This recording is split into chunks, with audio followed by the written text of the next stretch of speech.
We have training camp news going fast and furious, and I just did a major update to my rankings, which you can get either on Flock or with our draft guide. Both are linked down below in the description. But today I'm going to be breaking down 6 players that are skyrocketing up my rankings and guys that I'm just overall a lot higher on than the fantasy market. And we're not going to waste any time. We're going to get right into this. We're going to start with Ladd McConkey of the Los Angeles Chargers. He is currently my wide receiver 34, up a couple spots from where he was before. Wide receiver 42 on the underdog and combined ECR market right now. So a combination of those sharp leagues that are going on underdog, as well as home league ADP, Fantasy Pros expert consensus rankings.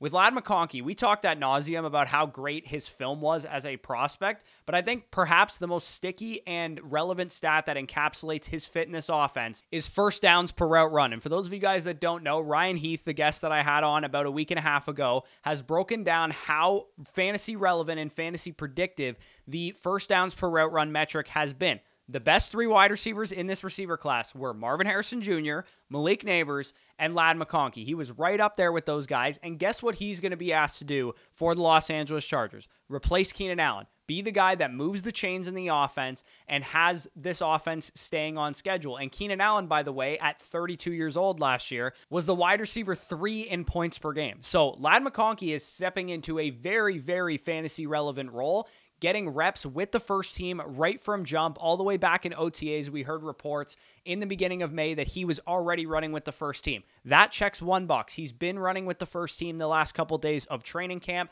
The usage will be there, and we know that Justin Herbert is a great quarterback. Obviously, the pass volume of this offense is going to go down. It won't be nearly as pass happy as it's been, but you have Justin Herbert saying things like he's picked up the offense so easily.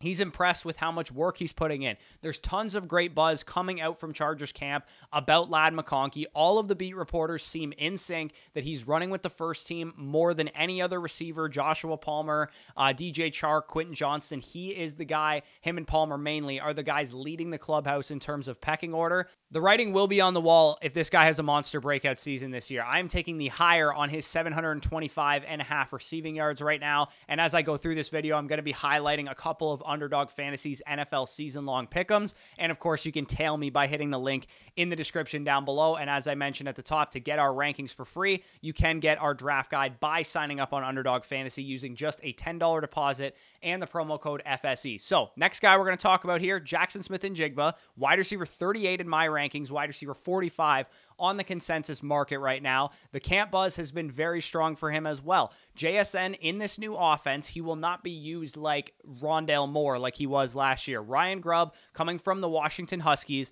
will come in and deploy a downfield passing attack for Geno Smith, for DK Metcalf, and more importantly for Jackson Smith-Njigba. Get that average depth of target, check down Charlie stuff out of here. This year is the changing of the guard, in my opinion, from the wide receiver core that we've known previously in Seattle, which was the DK Metcalf and Tyler Lockett show, to the DK Metcalf and Jackson Smith-Njigba show. Tyler Lockett is a declining player, had a really big downtick in terms of his overall efficiency and production last year. And hell, I believe wholeheartedly that in PPR leagues, Jackson Smith-Njigba could be the most valuable wide receiver in this offense because he is the over-the-middle target. He is the guy that's going to help move the chains. And if this offense is up-tempo, passing the ball a lot, stretching the ball downfield, Metcalf is going to open up the box for JSN. He's going to be the guy that gets all of the PPR targets, similar to the way that Jameson Williams opens up the box in Detroit for Amon-Ra St. Brown. He profiles, like I said, as the guy that Geno is going to love. Everyone everywhere in this building has been saying, look out for JSN because he's about to explode. The general manager says it anytime he gets behind a mic. The coaches say it anytime they get behind a mic. Other players, Geno Smith, everybody is on team JSN breakout this year. To me, when a drumbeat is that uniform throughout the entire building, we need to pay attention to it. He didn't look like the clear #1 wide receiver in the 2023 draft class like we thought he was, right? Tank Dell had a better rookie season. Jordan Addison had a better rookie season. Jaden Reed had a better rookie season. Of course, Puka Nacua had a much better rookie season. But year 2 will be huge with a downfield passing attack installed by Ryan Grubb, and JSN was a lot better in isolation than he may have seemed. When you look at his reception perception profile from his rookie season, he cleared a lot of important benchmarks, 70% success rate against man, 80% success rate against zone, and on a pure route basis, he was good at the routes he should be good at, which is the dig routes, the out routes, the comeback routes, the curl routes. That is how JSN wins. It's how he won at Ohio State. It is how he will win in the NFL. I like him to go higher than his 775 yardage total. He's also currently my second highest drafted wide receiver in underdog fantasy drafts this year. Moving on to T. Higgins, wide receiver of the Cincinnati Bengals. He is my wide receiver 22 right now. He is wide receiver 29 on the market. Higgins is just such an easy bounce back candidate to bet on, in my opinion. His only bear case, and somebody's probably already going to the comments right now to yell at me, saying, don't you know T. Higgins gets banged up all the time? Don't you know he's always injured? But guess what? You're injured until you're not. What if he doesn't get injured? How does he project then? Because I don't know that T. Higgins is going to suffer hamstring strain, rib fracture, hamstring strain, and ankle sprain, which have been the 4 injuries he suffered over the last couple of years. He's playing on the franchise tag. He is fighting for a big contract. His injuries over the last 2 years are nothing predictive. They are simply unlucky injuries that happen as a result of playing football. Sometimes people blow their hamstrings. Sometimes people get rib fractures from taking a big hit. It happens. It's not something that is predictive. It's not like he's torn his ACL or torn his Achilles or anything that we know has concrete data behind it. And as we know from fantasy doctors, you are injury prone until you're not. Remember when Christian McCaffrey couldn't stay healthy? Do you remember when Saquon Barkley would never stay healthy? Do you remember when Raheem Mostert could never stay on the field? Until you actually have a season where people see and you prove that you can stay healthy, nobody's going to believe it. So I'm trying to get ahead of that with T. Higgins. If he plays 15 plus games this year, he's going to crush his late 4th round, early 5th round ADP where he's going on ESPN, Sleeper, and those kind of drafts right now. His offensive environment is extremely pass heavy. Yeah, Jamar Chase is going to command a big, volume ceiling here, but we do have a lot of volume left over for T. Higgins. He can command targets. The offense has an elite quarterback in Joe Burrow with a high ceiling for a 5,000-yard, 40-touchdown season. He has red zone usage. He doesn't see number 1 cornerbacks because of Jamar Chase's presence. He is a walking 15-plus point per game projection in PPR leagues, and he has upside for more than that because if Chase misses time, if they just run hot as an offense, he could really crush that ADP. Over on Underdog, I am taking the higher on his 875.5 receiving yards because in a 17-game season, he would only need 51 yards per game, and that is 13 yards lower than his career average yards per game, and that includes a bunch of games, as we know with T. Higgins, where he ran like 3 routes, so that's weighing down those career averages a little bit. Even if he only played 14 fully healthy games, he would hit that total, in my opinion, because just the way the math works out. Definitely draft T. Higgins, especially if you're going running back heavy early. Like if you start your first 3 rounds of your draft with 2 running backs, then you need some wide receiver talent to catch up. I think T. Higgins is the perfect double type of bet that you can hit right down the middle at the beginning of your drafts there. So James Cook, next guy we're going to talk about, running back of the Buffalo Bills, currently running back 11 in my rankings, running back 14 on the market in ADP right now. To me, he was one of the stars of the league-winning running back video that I did a couple days ago, and here's why. Because if you look at James Cook's outlook, and he can start to command a decent share of red zone work in this offense,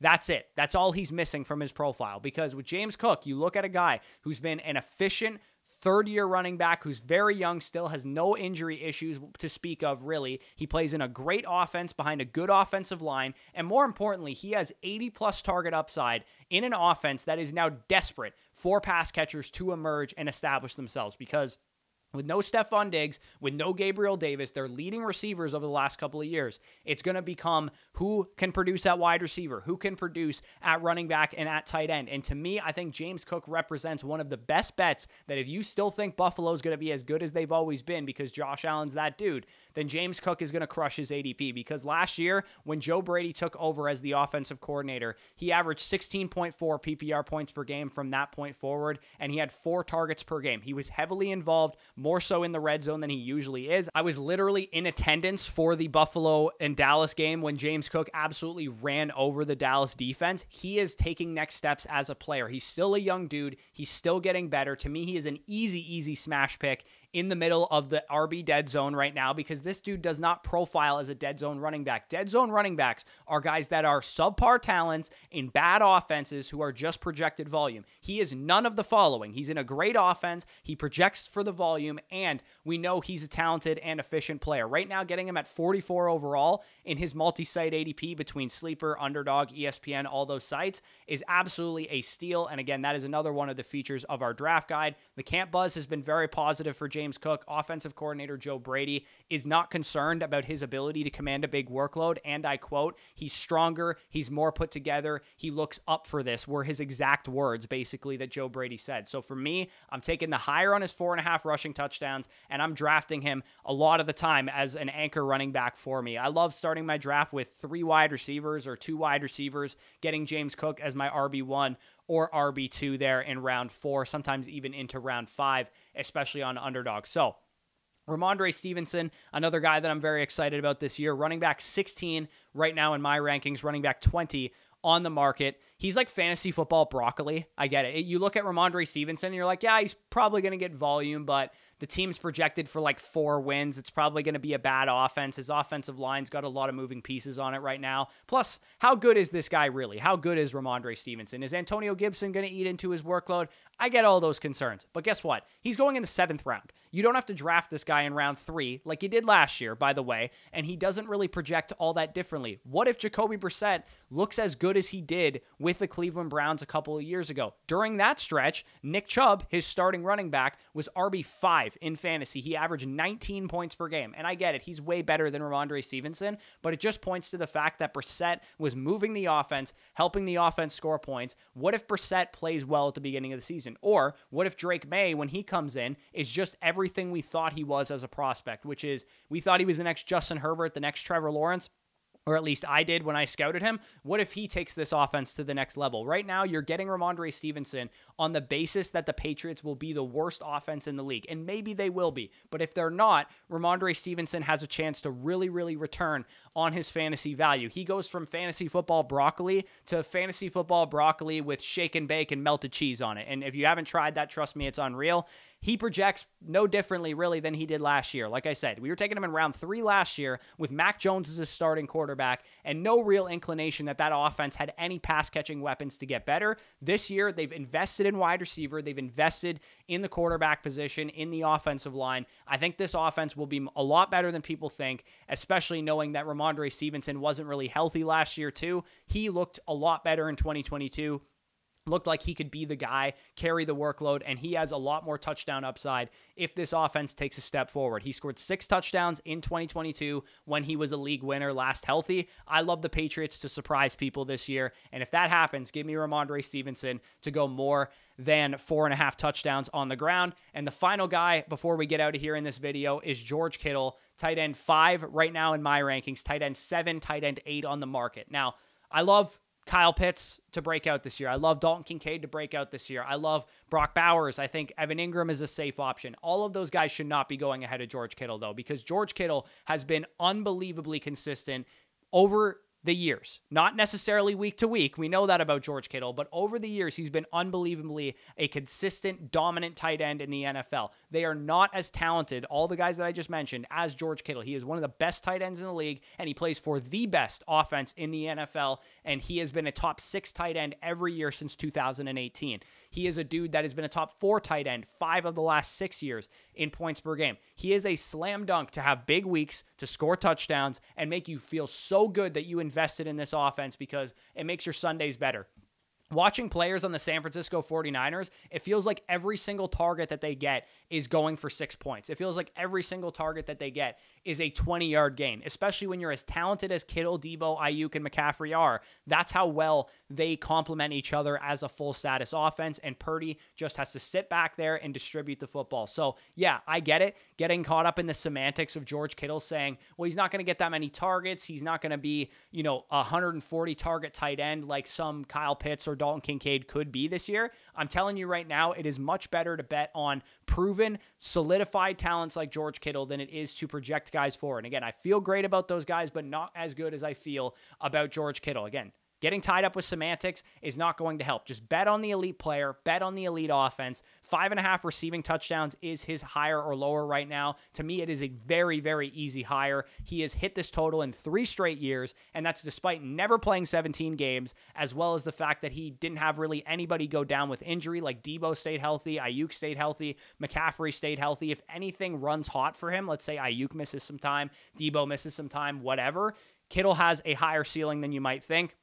He scored 11 touchdowns with Jimmy Garoppolo just 2 years ago, and he runs hotter than most tight ends when he's right. When George Kittle is fully healthy and he has a chance to go off for a big game, he can win people fantasy championships. So definitely pay attention to George Kittle in your fantasy drafts. One of the best values right now, round 6, round 7, when you can kind of punt off tight end, fill out your wide receiver core, get a running back or two, maybe even deviate for an elite quarterback, and still get a guy that has elite upside at the tight end position. Again, if you enjoyed this video, it was a little bit shorter this time, leave a like down below, subscribe to the channel if you are new. This was 6 players who are skyrocketing up my rankings, 6 players that I'm definitely higher on than the fantasy market, as well as a couple pick'ems that you guys can tail if you want to. Head on over to Underdog Fantasy and do some of these season-long pick'ems, do some best ball drafts, sharpen up for your home league drafts, and make sure when you sign up to use the promo code FSE. When you sign up with the promo code FSE, you'll get $250 in bonus cash. If you put in $50,